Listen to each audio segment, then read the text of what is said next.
안녕하세요. 김 목사입니다. 어젯밤에도 잘 주무셨죠? 예, 우리 또 월요일 아침인데요. 오늘 3월 22일 우리 월요일 아침입니다. 아침 묵상 기도 먼저 드리겠습니다. 오늘도 우리 감사로 시작합시다. 그리고 오늘도 말씀에 인도함 받는 하루 되게 해주시고 부족한 종이 말씀 앞에 섰을 때 깨달아지는 은혜가 있게 해주십시오. 우리 그렇게 잠시 우리 묵상 기도 드리겠습니다.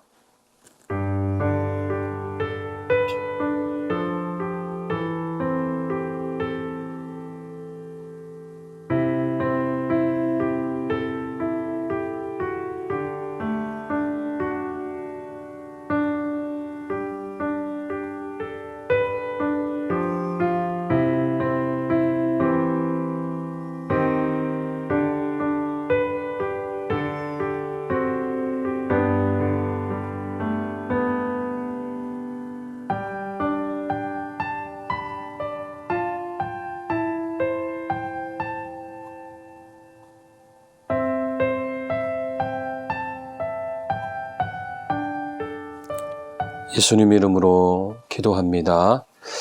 자, 3월 22일 우리 사순절이 깊어가고 있는데요. 월요일 아침 우리에게 주시는 말씀은 요한복음 8장 1절에서 11절까지의 말씀입니다. 요즘 공교롭게도 요한복음을 많이 보게 되는데요. 자, 요한복음 8장 1절에서 11절까지 말씀이고요. 저는 이 말씀의 제목을 죄책감의 짐에서 벗어나라, 이런 제목으로 한번 말씀을 우리 읽어보겠습니다. 자, 8장 1절에서 11절까지 말씀 우리 같이 읽겠습니다. 예수는 감람산으로 가시니라. 아침에 다시 성전으로 들어오시니 백성이 다 나아오는지라 앉으사 그들을 가르치시더니 서기관들과 바리새인들이 음행 중에 잡힌 여자를 끌고 와서 가운데 세우고 예수께 말하되 선생이여 이 여자가 간음하다가 현장에서 잡혔나이다. 모세는 율법에 이러한 여자를 돌로 치라 명하였거니와 선생은 어떻게 말하겠나이까? 그들이 이렇게 말함은 고발할 조건을 얻고자 하여 예수를 시험함이로라. 예수께서 몸을 굽히사 손가락으로 땅에 쓰시니 그들이 묻기를 맞이 아니하는지라. 이에 일어나 이르시되 너희 중에 죄 없는 자가 먼저 돌로 치라 하시고 다시 몸을 굽혀 손가락으로 땅에 쓰시니 그들이 이 말씀을 듣고 양심의 가책을 느껴 어른으로 시작하여 젊은이까지 하나씩 나가고 오직 예수와 그 가운데 섰는 여자만 남았더라. 예수께서 일어나사 여자 외에 아무도 없는 것을 보시고 이르시되 여자여 너를 고발하던 그들이 어디 있느냐? 너를 정죄한 자가 없느냐? 대답하되 주여 없나이다. 예수께서 이르시되 나도 너를 정죄하지 아니하노니 가서 다시는 죄를 범하지 말라 하시니라. 아멘. 자, 간음하다 현장에 붙들린 여인을 데리고 와서 예수님을 시험하는 그런 말씀입니다. 생각해 보면은 그동안 우리 자신이 행했던 모든 죄와 허물, 잘못도 사실은 그 즉시로 하나님의 눈앞에서 환하게 드러나던 일들이었음을 새삼 깨닫게 됩니다. 어둠 속에서 아무도 모를 것이라고 생각하며 행했던 모든 죄와 잘못이 하나님 앞에서는 그대로 현장에서 발각되고 있었다는 사실에 우리가 좀 경각심도 가져야겠고 또 두려움도 가져야겠습니다. 자, 그런데 예수님은 여인을 정죄하지 않으셨다는 사실입니다.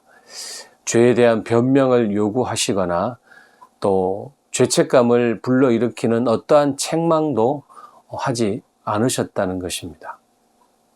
다만 십자가의 은총으로 이미 너의 죄가 용서되었으니 스스로를 자학하거나 비난하거나 단죄하지 말아라. 너는 하나님의 값없이 주시는 사랑과 용서를 믿고 감사하며 사랑하기를 힘쓰라 하시는 주님의 음성을 우리는 듣게 됩니다. 아마도 가늠한 여인은 자기를 수모와 또 죽음에서, 사실은 죽은 목숨 아닙니까? 죽음에서 구원해 주신 예수님을 구주와 주님으로 그렇게 영접했을 것이 분명합니다. 사랑하는 여러분, 주님은 우리 역시도 그 죄책감에 오래된 짐을 벗어버리고 그리스도 안에서 자유하는 그런 하루가 되기를 원하고 계시지 않을까, 우리 한번 생각해 보면 좋겠습니다. 또한 다른 사람을 향해서 손가락질만 할 만큼 그리 완벽한 사람도 아니라는 것을 기억하며 살기를 바라시지 않을까 하는 생각이 드는 아침입니다.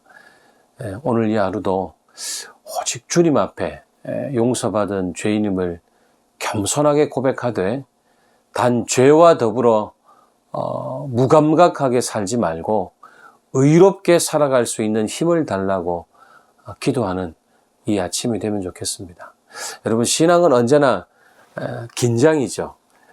은혜로 받은 구원이지만 또 그 구원을 지켜나가야 할 의무는 우리에게 있는 것입니다. 주님이 우리를 정죄하지 않으셨으니 정죄하지 않는다고 해서 우리 마음껏 살 것이 아니라 그 은혜에 조금이라도 보답하고자 하는 마음으로 최선을 다해서 살아내는 것. 그러나 완벽하지는 않을 거예요. 완벽할 수도 없죠. 근데 그럼에도 최선을 다하는 것. 이것이 우리 신앙인들이 가져야 될 긴장이자 균형이라는 생각이 듭니다. 주님을 만나고 또 주님의 구속의 은혜를 맛보고 성령으로 거듭난 사람은 어찌하든지 거룩한 생활을 하려고 노력하는 존재들이기 때문입니다. 여러분, 우리는 완벽해질 수 없어요. 그러나 우리를 용서해 주신 그 사랑을 기억하며 최선을 다해서 또 우리가 살아드리는 그런 하루가 되기를 간절히 축원합니다. 오늘 우리 기도 제목 말씀드리기 앞서서 이제 이번 주 미션이 어제 말씀드린 대로 이제 에너지 금식하기인데요. 우리가 너무 많이 들은 말들이죠. 전기를 아끼고 물을 아끼는 너무나 기초적인 것인데요. 한 가지 부탁드리는 것은 3월 27일이 토요일입니다. 3월 27일은 전 세계가 지구의 날로, 지구의 시간으로 지키는 날인데요. 이제 우리나라는 좀 저변이 확대되지 않았지만은 우리 3월 27일 토요일 밤 9시부터 10시까지는 모든 전등을 끄고 기도의 촛불을 밝혀서 우리 예수 그리스도의 고난을 묵상하는 날로 좀 삼으시면 좋겠습니다. 우리 기억하시고요. 오늘 토요일 밤 9시 우리 모든 기기들을 끄고 촛불을 켜고 우리 가족끼리 모여서 침묵으로 그렇게 우리 그리스도의 고난을 묵상하며 이 지구를 생각하는 그런 날 되면 좋겠습니다. 자, 오늘 하루를 위한 기도 제목인데요. 우리 첫 번째는 가늠하다 붙잡힌 여인 못지않은 죄가 제 안에 있음을 고백합니다. 우리 솔직하게 그렇게 고백하시면 좋겠습니다. 그리고 주님의 용서를 진심으로 받아들이게 하셔서 죄책감의 깊은 수렁에서 나를 구원하여 주십시오. 우리 주님의 십자가를 한 번 더 의지하고 그렇게 우리의 죄책감을 가져가 주시는 주님을 찬양하는 시간 되면 좋겠습니다. 두 번째는 오늘도 이 하루 고통 속에서 하루를 시작하는 형제 자매들이 우리 주변에 많은데요. 그들에게 살아갈 힘을 주십시오. 우리 이웃과 형제 자매들을 위해서 기도하시고 또 내 기도를 간절히 기다리고 있을 우리 많은 이웃들을 생각하면서 함께 우리 기도 드리겠습니다. 기도하겠습니다.